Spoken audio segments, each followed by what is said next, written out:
welcome to my backyard. However, today we'll be spending time in my garage. I recently did a little reorganization in my garage since my dad gifted me an NHL Winnipeg Jets bar fridge that would be perfect for making sure I got a supply of cold ones. Now, my lawnmower is the same one I've had since my wife and I bought our first house in 2009. It is the 22-inch Craftsman self-propelled lawnmower with the Briggs & Stratton 650 engine. This mower has been fantastic for me and has been bulletproof for me for almost 15 years.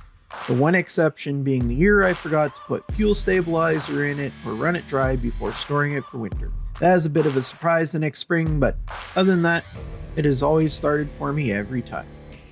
I have used and abused this thing over the years and love it. However, I've not gave it much love in return. Kind of one-sided in this relationship. So I figured that it's about time to give it a tune-up. I actually filmed this at the beginning of August before the wife and kids left for Ontario to visit family, but as I said, last video, things piled up on me. So for now, here it is, my clumsy oaf of an attempt at doing a long overdue tune-up on the lawnmower. Now I'm no mechanic. I only took automotive in high school 20 years ago, so I'm not a mechanical expert here. Now I got all my parts from a more local company, Consolidated Supply. They were fantastic people that helped me out getting some irrigation components for the Ryan Norris style above ground sprinkler system. That didn't go according to plan. More on that another time. While I was there, I found out that they have a huge selection of small engine parts for Sten's parts for a reasonable price. Sten's parts even has some tune-up kits for popular brands of lawnmowers. After getting a bit of assistance perusing the catalog of parts, I was able to get the bits I needed for my 15-year-old lawnmower I bought from a store that no longer exists. RIP Sears. The whole package for the parts, air filter, spark plug, engine oil, and new mower blade, the whole thing cost me around $50, over half of which was the blade itself. I'll have a link to the Consolidated Turf Supply in the description if you want to check to see if they can help you out too. The first thing I did when I got around to working on my mower was take the new blade and sharpen it. Now it comes decently sharp from the factory, but they put a full powder coat on the whole blade to protect it during shipping. You could, in theory, just bolt it onto your mower and away you go, but to get a good, sharp, clean cut, you should get the powder coat off the cutting edges. I don't have a vice grip in my garage yet, so I used a couple of larger C-clamps to hold the blade onto the small table I have in my garage. Now, using a basic file I bought from Princess Auto for around $10, following the angle that's already on the blade, I just pulled the file across the edge, putting a fair amount of weight behind it, but not too much at once. It is better to do more passes at a lighter pressure than too much at once to make sure you get an even edge. After doing multiple passes, you can see that the powder coat starts to rub off. This is giving us an easy indication of where we have worked on the blade. If you're resharpening an old blade, you could put a line on the cutting edge with a Sharpie to show where you haven't worked yet. I kept working the file over the whole edge until the blade was sharp and the powder coat was removed on the whole cutting edge. After that, I flipped the blade around and proceeded to do the other side. Once the blade is sharpened on both cutting edges, it is time to pull out the mower. When performing work on your lawnmower, you want to detach the wire going to your spark plug. This will prevent the mower from running. If you have an electric mower and working on it, I guess make sure the battery's removed first, though I don't have an electric, so this is my best guess. Follow your owner's manual.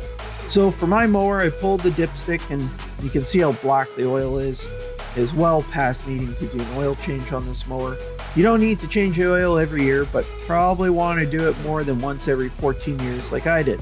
So I grabbed a temporary container to put the oil in, red Solo cups, so useful here.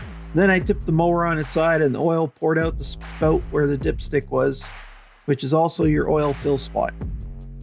Now it will take a couple of minutes for the oil to pour out since it's thicker than water, and if it's as old as mine, it will be really dirty, making it worse. After waiting a couple of minutes, oil has basically stopped pouring out. I tipped the machine back up, dispose of the used oil, and according to local laws, for me, I'm able to take it to a local recycling depot, and they take hazardous chemicals like oil or paint and dispose them free of charge. After emptying the old oil, I went to change the spark plug. Now I screwed up on a step during the spark plug replacement, and I'll explain later.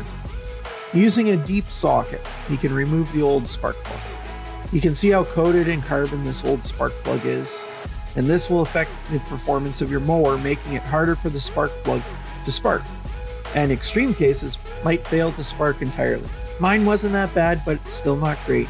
Now you can see how clean the new plug is, making it easier to spark. Now don't do what I did and forget to gap your spark plug. The gap is a space between the metal tab and the central electrode. If the gap is too large, you might not get a spark. Too narrow, and it might not produce enough spark to ignite the fuel-air mixture to run the machine. Using a simple gapping tool like the one I bought from Canadian Tire for $4, you have to make sure the gap is set to the specifications in your owner's manual. When you are reinserting your new gap spark plug, be very careful not to cross-thread the spark plug when putting it back in. So make sure you finger thread it to start. Once you got it finger tight, use a wrench to tighten it down until it's firm, but do not over tighten.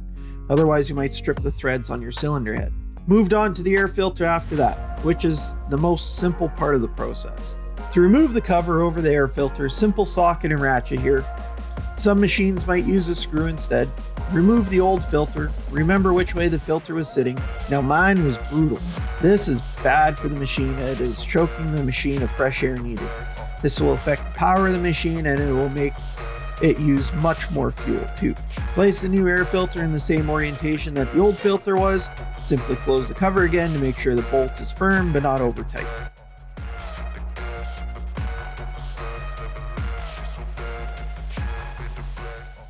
Now the main event, replacing the blade on the mower. Now in tipping your machine over to work on the blade, it is best to have no fuel in it, which is why it is best to do this in the spring, fall, or just after finishing cutting the grass, but let your mower cool before working on it. Also, when you tip the machine, make sure you tip it so the air filter is pointing up. Using a block of wood as a blade stop, I put the wood to prevent the blade from turning, and using a ratchet and socket, I remove the bolt, holding the blade in place. The deck of my mower is brutally dirty, and I really need to clean it. After removing the old blade, I put the new blade on in the same orientation as the old one, using your fingers to start the bolt in and to make sure you aren't cross-threading it. Also, don't do the same thing I did here and forget that the blade will now try and spin the new direction since you're tightening the bolt, so put the wood block blade stop to brace in the new direction.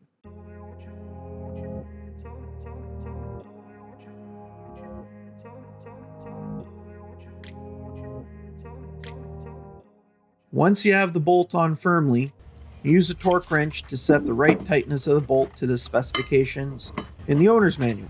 That click you hear from your torque wrench tells you that it is the right level. After that, flip the machine back rightwards.